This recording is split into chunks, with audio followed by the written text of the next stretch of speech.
The demonstration that we're providing today is on how to stop a slice using GCii's collaborative interactive infrastructure. Together with Open Cobalt and open source software that creates a shared virtual environment for multiple users, we're going to use that in the context of visualizing real-time data feeds and supporting user-to-user communication. Steve Chall, who's assisting me today, and I'm Chris Harriman, by the way, we'll be walking our way through this. And this is, once again, provided using Open Cobalt in a virtual world. In this case here, what we see in front of us is a GCii portal. And if we navigate our way through this, and coincidentally there could be more portals here, but in this case, just to keep it simple and focus entirely on the demo, we're going to navigate our way through the GCii portal. Go ahead, Steve, please, if you will. And what we have in here is an icon, okay, that basically lists its GCii experiment catalog. In the GCii experiment catalog, if you click on it, okay, give you a list of active experiments, also experiments that have been reset, and list of all the experiments that are available. So associated with, let's say for instance, in this one, the Future Distributed Network Management Interface experiment, right? We have a list of resources or devices, and these actually equate to what we in the GCii world call slivers, which make up a slice.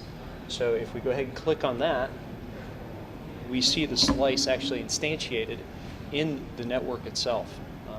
So this is a representation of the resources that are being used right now with the separate slivers. So along with each device, associated with it is a menu of options. And the options that are available are, in this case, there's a command line interface and an annotation.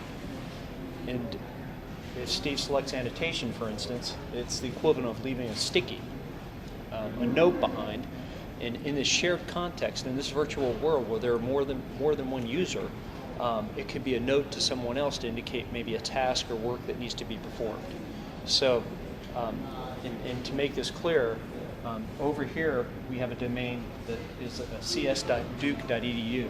Over here we have duke.ben, another domain, and then over here these last three elements are renc.ben, three separate domains which would typically have three different administrators, operators, or infrastructure providers associated with them.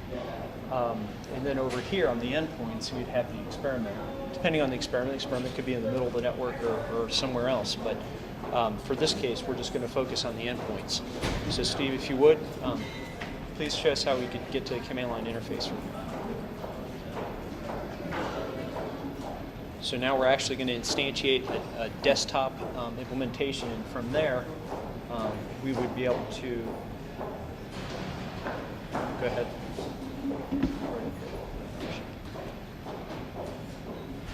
We can bring up a terminal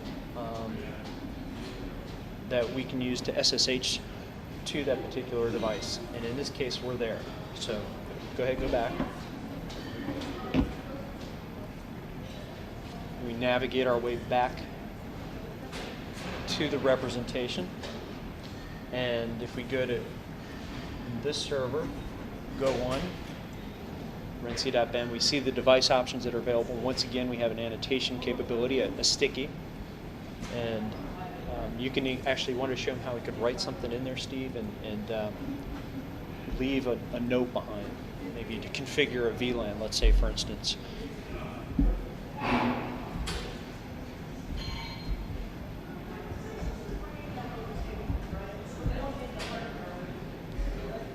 There we go. Then we go ahead and close it.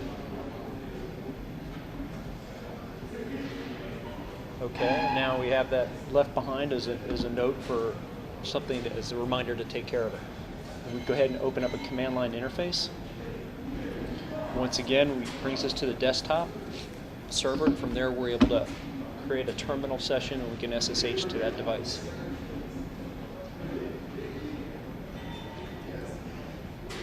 So in this case, if you SSH -L CKH and go 192 space 192 168 .201 Hit return.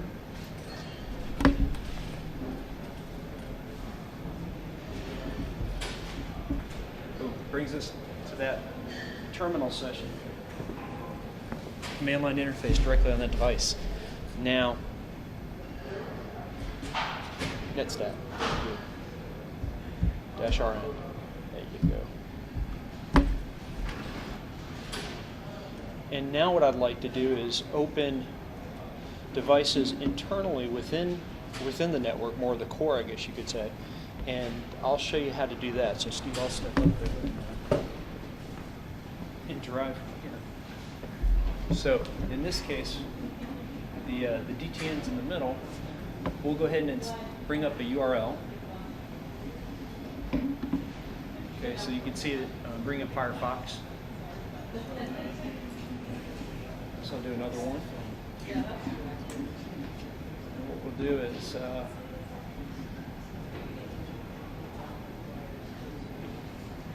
we'll go ahead and open this guy up. 192.168.2.0.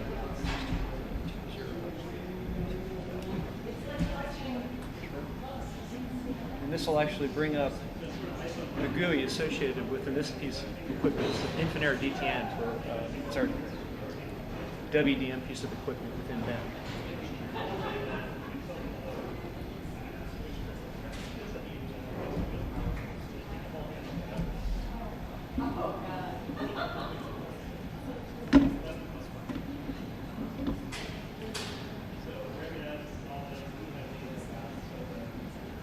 So you can see this actually reflects the status of the DTN device itself. And here, click on this, and it shows you the other DTN on the other side, 68.2.0.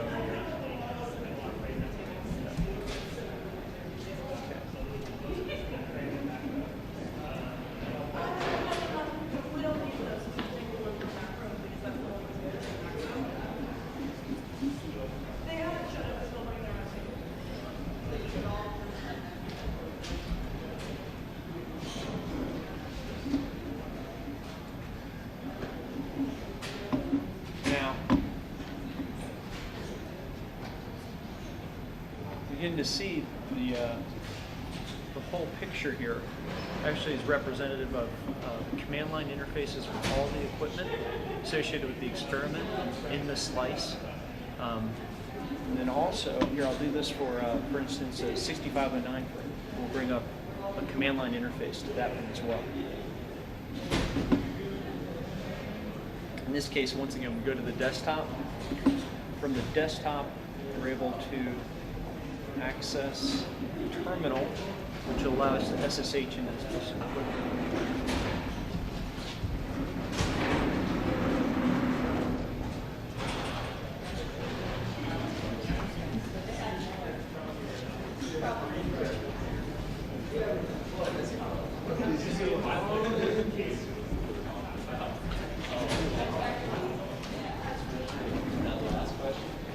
So from here, we're able to look at the configuration on the router, and we can learn more about functionality and what that router is supposed to be doing based on how it is configured.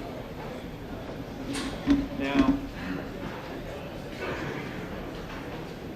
another interesting capability here is the ability to bring up a spreadsheet, let's say, for instance, that might be reflective of some of the things that are going on in the network as well. Just another way to provide more information and make this a real information-rich, content-rich environment.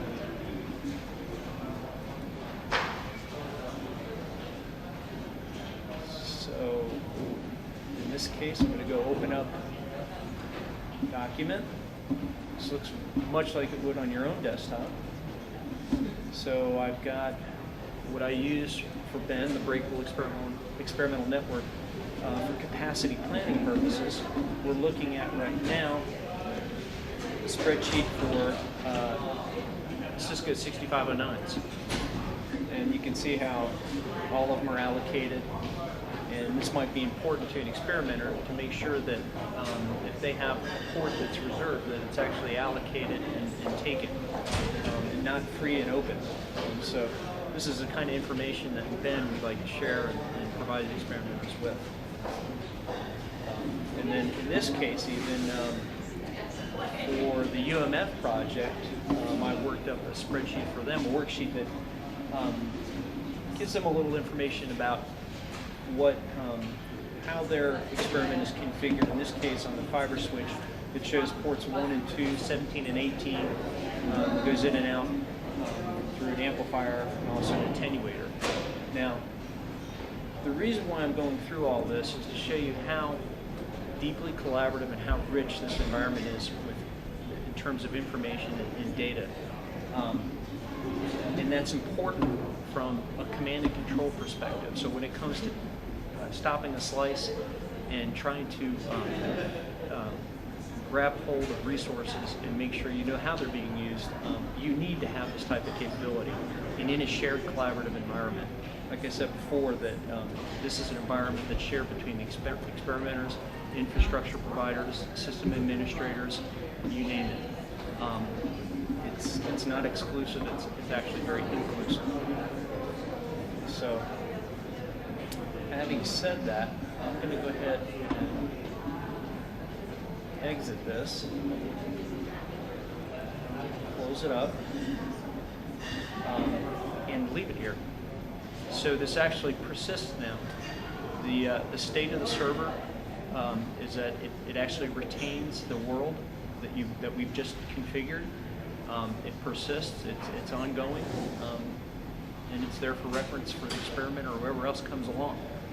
And that concludes our demo. It shows the functionality that we really wanted to prove and drive home, and that is essentially provide a collaborative environment that includes the experimenter, infrastructure provider, system administrators, regional providers, backbone operators, you name it, and give them that command and control capability in an integrated environment.